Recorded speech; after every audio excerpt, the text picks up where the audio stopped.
Yeah, just a quick review of the book, Easy Exercises and Quick Fixes for Sonographers with Pain. Like the title says, this is a book for your working sonographer. You go to work every day, you're doing lots of scans.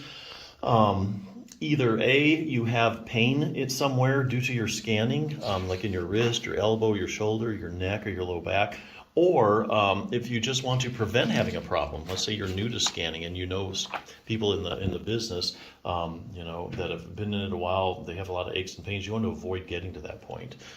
This is the book for you for sure.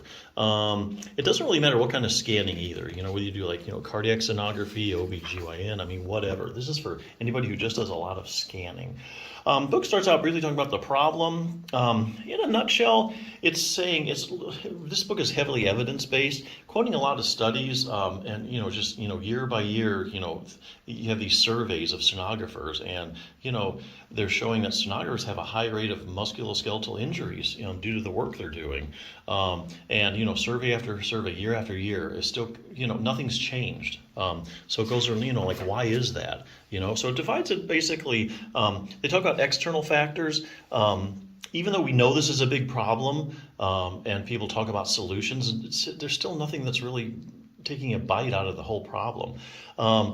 A lot of these external factors, while there have been improvements in the design of ultrasound systems and workstation equipment, not all places can have state-of-the-art equipment. Exams are often completed at the patient's bedside or other departments, and so sonographers have to add a bring of transporting equipment.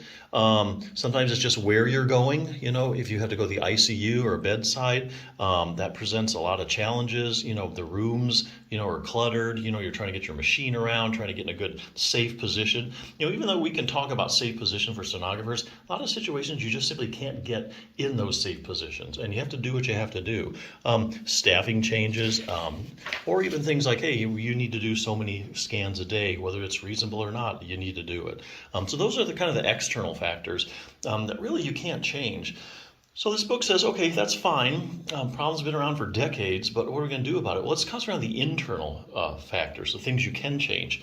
This would be like making your body more flexible, stronger, so that you can change these things rather quickly over a period of weeks to make it more resistant to injury, so you don't have these problems. And the book is divided up into sections. It starts start at your hand, your thumb, then it goes to the wrist, the elbow, the shoulder, the neck, the low back.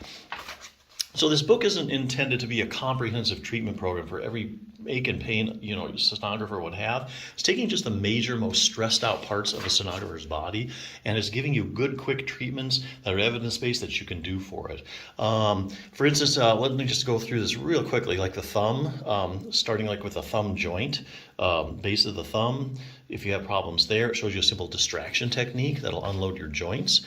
There's a couple muscles, your abductor pollicis longus and your first dorsal interossei. Those are really big thumb stabilizing muscles that you need to get strong if you're having thumb issues, or if you want to avoid a thumb problem. This will show you how to instantly lower carpal tunnel pressure. Been proven for at least 10 minutes. I think it was 10 minutes. Lower pressure, at least 15 minutes.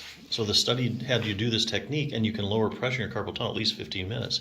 So if you're doing a lot of scanning, high pressure in the carpal tunnel gives you carpal tunnel syndrome. So basically, if you keep that pressure low throughout the day, you're not going to have carpal tunnel. Wrist distraction, you have a lot of problems with the wrist, simple wrist distraction technique. I'll just go through these real briefly. Wrist strengthening, a lot of people know about that, but it gives you 2 exercises for that, make your wrist stronger. Increasing wrist circulation. Wrists really take a beating depending on the type of sonography you're doing. So this really concentrates a lot on the wrist. And they give you these quick tips to kind of relax your wrist.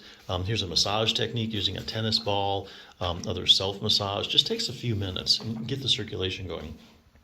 Also discusses splints. If you already have a problem and it's really a bad one, you might want to know, hey, what's the best splint for my wrist, for instance? If you have carpal tunnel, and this will go into that real briefly, show you how you give your wrist some rest. They go over, next one is the shoulder, basically looking at rotator cuff strengthening. The rotator cuff is the main group. Your shoulder is a very shallow ball and socket joint. It depends heavily on the muscles to stabilize it. And so of all the muscles that stabilize your shoulder joint, it's the rotator cuff that does the main job of that. So I think even before you move your arm in any position, the rotator cuff has to kick in and stabilize your ball and socket joint. So it gives you a couple exercises for that.